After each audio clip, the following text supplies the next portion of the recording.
Bonjour Xavier, Bonjour, je rappelle merci. que tu es artiste peintre et que tu vis et en même temps tu travailles ici, rue du Château Ouvrier.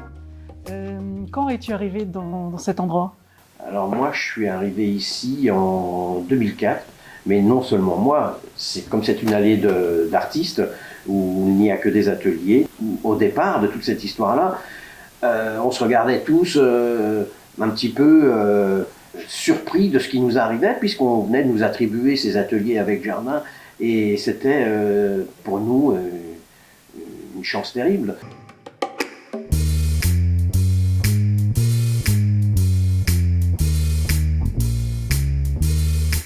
Tu es très attaché au 14e arrondissement, pour quelle raison?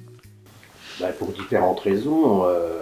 On ne peut pas rester indifférent au 14e quand on connaît ces différents quartiers, parce qu'il y a plusieurs zones. Mais moi, le mien, là où je suis, à Pernetti, je l'aime beaucoup parce que on s'y sent un peu comme dans une ville provinciale. Moi, venant de la province, ça me rappelle justement ce que j'ai connu quand j'étais enfant. Il y a un côté nonchalant où les gens se rencontrent facilement, justement, il y a un côté même association, participative, prise de conscience de ce qui se passe autour de soi. Et ce que j'aime aussi, c'est cette non-indifférence à l'égard des autres.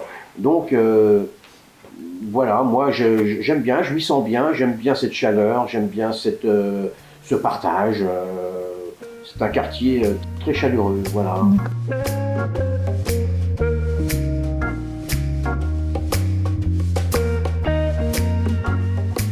Ton atelier est situé à 2 pas du Château Ouvrier. Connais-tu un petit peu son histoire? D'après ce que l'on m'a raconté, c'est cette association Urbanisme et Démocratie qui a lutté avec aussi l'ensemble des riverains, des habitants du quartier, qui ont lutté justement pour ne pas avoir un projet encore avec des tours qui viennent polluer l'ambiance urbaine. Je pense que la volonté aussi de ce lieu, c'était aussi de rejoindre au niveau historique l'histoire des Montparnasse. On a Montparnasse, les Montparnasse, des artistes.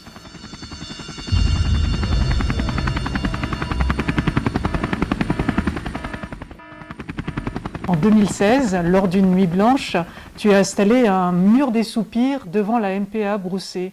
De quoi s'agissait-il exactement? Et donc en 2016, Trump qui lance l'idée de construire un mur entre le Mexique et les États-Unis.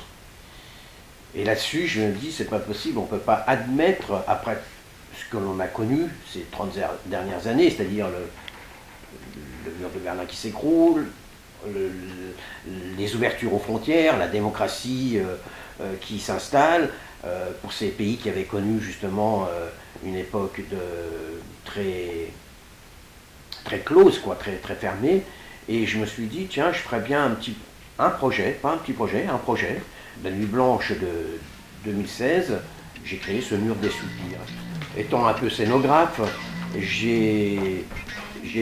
j'avais l'opportunité d'avoir un grand atelier pour pouvoir justement construire les châssis, rotomouler les formes de sacs qui justement au niveau iconographique représentent les murs que l'on pouvait voir dans les tranchées avec ces sacs de sable. Je voulais que symboliquement il y ait un impact non seulement au niveau visuel mais aussi au niveau auditif. C'était justement un projet qui me semblait pertinent. Et d'ailleurs, Biden dernièrement a annulé la construction du mur.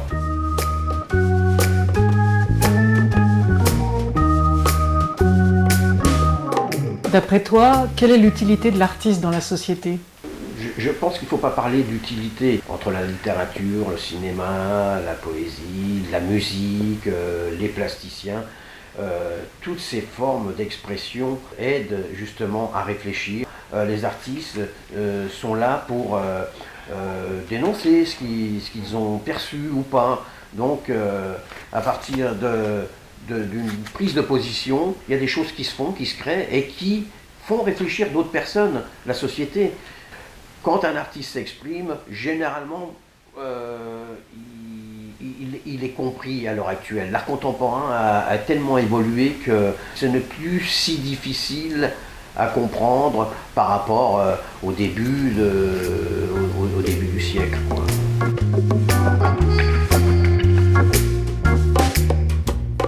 La série Les Vanités que nous voyons ici représente des objets utilitaires. Quel rapport entretiens-tu avec ces objets?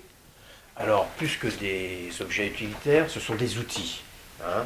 Et comme tu le vois, ce sont les outils que peut employer un peintre. Le crâne aussi? La vanité, c'est justement le crâne, symboliquement. C'est représentatif de la mort, de la condition de l'être, c'est-à-dire que nous sommes tous égaux quand on est réduit à ce stade-là.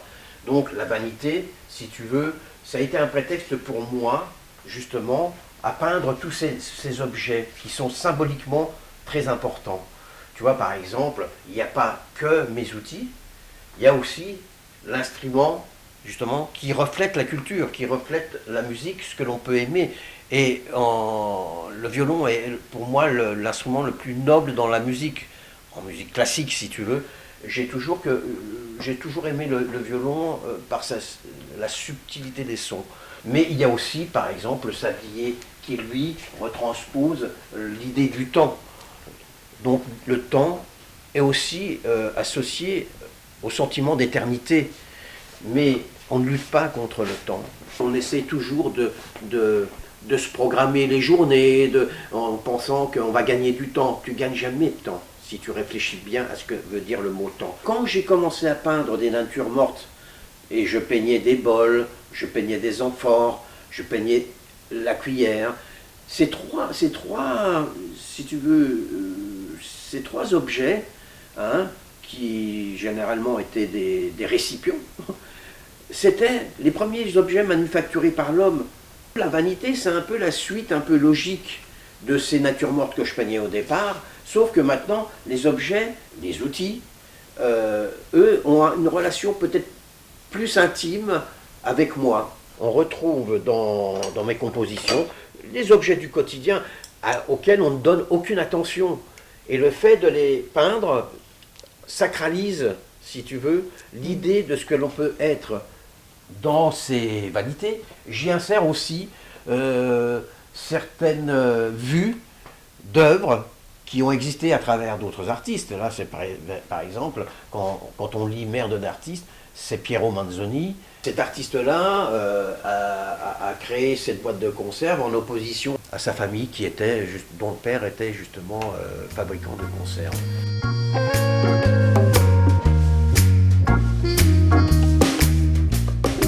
Les globes qu'on voit ici présentent une double lecture, une lecture évidente et une autre plus métaphorique et plus subliminale.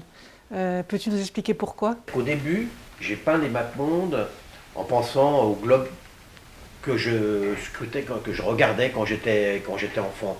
Donc j'ai peint les premiers globes fidèles à eux-mêmes, c'est-à-dire qui représentaient tous nos continents. Petit à petit, j'ai dévié en y insérant des images subliminales qui représentaient soit des militaires face à face, soit des glaneurs qui ramassaient par terre, soit des manifestants, hein, qui sont dans la rue et peuvent jeter des pierres. Mes globes sont devenus, d'une certaine réalité, des images symboliques aux faits qui nous perturbent, aux événements qui nous perturbent, à ce qui se passe dans le monde. Justement, le monde était un prétexte justement à dénoncer ce qui nous sensibilisait, quoi. C'est pour ça que j'ai fait des images subliminales. Je les ai rendues esthétiques, mais à travers cet esthétisme, on s'aperçoit que les images ne sont pas si belles que ça, mais peuvent aider à réfléchir. Quels sont tes projets pour l'avenir, Xavier? Enfin, moi, je ne me focalise pas sur des objectifs à rejoindre. Après, quand on me les propose, il est certain que je vais mettre tout en place pour justement bien organiser une expo. Je vais essayer qu'elle soit au top de Ce que tu que peux moi faire. je peux faire. Hein. Voilà. Mais je ne m'organise pas en me projetant dans le temps. J'ai pas de, je vis, je te dis, au jour le jour. Je ne suis pas non plus béat. Hein.